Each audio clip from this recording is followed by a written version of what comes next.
To my channel. আজকে আমরা দেখবো আমাদের ছাদ বাগানে কি জিনিসগুলো আছে। আমরা ছাদের মধ্যে নানা রকম ফসল করি, তো দেখতে পাচ্ছেন কত কিছু আমাদের ছাদ বাগানে আছে। ওরা দেখেন বডি বিল্ডিং করছে। এখানে আমরা রোদের মধ্যে নানা রকম জিনিস করি, বলতে পারেন। এখানে আমাদের রয়েছে বেগুন গাছ, দেখতে পাচ্ছেন অনেক সুন্দর সুন্দর বেগুন হয়েছে মাশাআল্লাহ এবার। আর সাথে পেয়ে যাবেন লেবু গাছ। লেবু গাছগুলো কিন্তু লেবুগুলো অনেক ভালো, অনেক রস হয় মাশাআল্লাহ।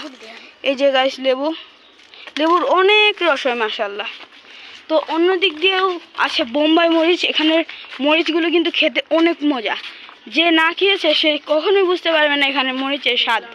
আর এগুলো হলো সবুজ মরিচ, নর্মাল মরিচ আর কি, কিন্তু অনেক ঝাল বলতে গেলে। আর এখানেও বেগুন গাছ, অনেক সুন্দর সুন্দর বেগুন আছে। আর এখানে পেয়ে যাবেন আমাদের গুল বেগুনগুলো তুলে নিয়েছি, কেউ কিছু মনে করবেন না। আর সাথে পেয়ে যাবেন পেয়ারা গাছ, মাঝে মাঝে পেয়ারা হয়।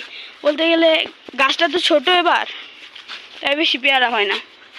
আর এটা কি গাছ ঠিক আমি বলতে পারি না, আপনারা যদি কেউ জেনে থাকেন তা কমেন্ট করবেন। আর এখানে বেগুন গাছ, নর্মালি এটা মরিচ গাছ। আমাদের মরিচ গাছগুলো মাশাআল্লাহ অনেক বড়। আর সাথে আম গাছও পেয়ে যাবেন আমাদের ছাদে, অনেকগুলো আমের সিজন তো, অনেক বড় বড় আম পেয়ে যাবেন। আর এখানে বেগুন গাছ। আর পেঁপে গাছটা তো দেখাতে ভুলেই গিয়েছিলাম, এটা হলো আমাদের ঐতিহাসিক পেঁপে গাছ। এখান থেকে আমরা অনেক পেঁপে পাই মাশাআল্লাহ বছরে। আর এখানে বড়ই গাছও আছে, বলতে গেলে সব গাছে পেয়ে যাবেন। এখানে দেখেন বড়ইগুলো অনেক ছোট ছোট, বড়ইয়ের সিজন তো প্রায় শেষ মনে হয়। আর এখানে রয়েছে কমলা, কারণ কমলা গাছের সাথে বড়ই গাছটি লাগানো হয়েছে। আর এই যে কমলা গাছ এখান থেকে শুরু হয়েছে।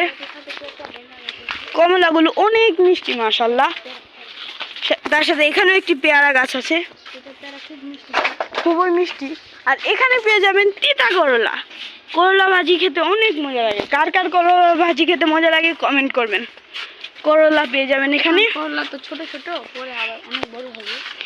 আর এটাও বেগুন গাছ। নর্মালি এগুলো কিছুই নাই, এগুলো আগে আসিল কিন্তু এগুলো মরে গিয়েছে।